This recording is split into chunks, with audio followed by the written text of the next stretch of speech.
What's your favorite wrestling company? I know wrestling tribalism has been a huge thing, particularly in the IWC.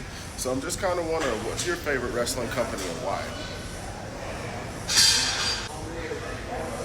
I know a lot of people have a reason as to why they feel certain wrestling companies are the best and things like that. You know, you grew up with a certain wrestling company, you know, and you thought it'd still be around, or you grew up with certain wrestling companies and they are still around.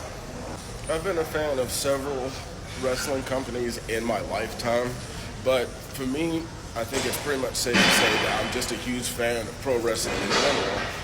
So much so that I'm actually, you know, coming up on my mid-30s, still trying to become a pro wrestler.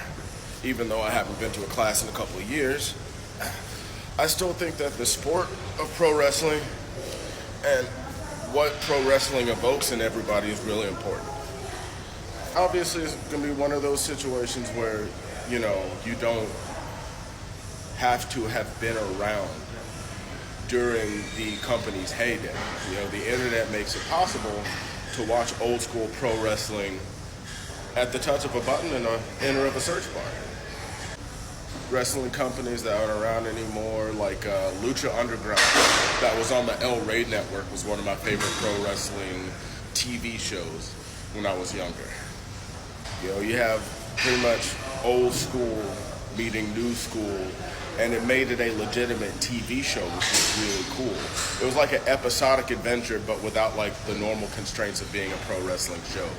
You had intrigue, you had a variety of gangs in the show as well. You had a variety of different and awesome belts, like the Gift of the Gods title, you know.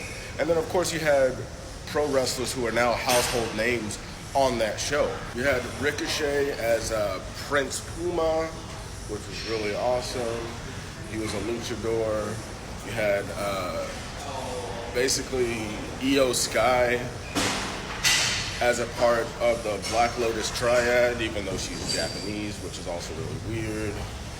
And then you have Pentagon, or as he was known in Lucha Underground, Pentagon Dark or Pentagon Jr. And he was just basically one of the mainstays of that program before it shut down. Basically, one of my favorite pro wrestling shows was Lucha Underground, even though it's not around anymore. Wrestling is just great. But, you know, like I said, these are just my thoughts. Let me know what your favorite wrestling company is, past, present, or maybe even in the future, in the comment section below.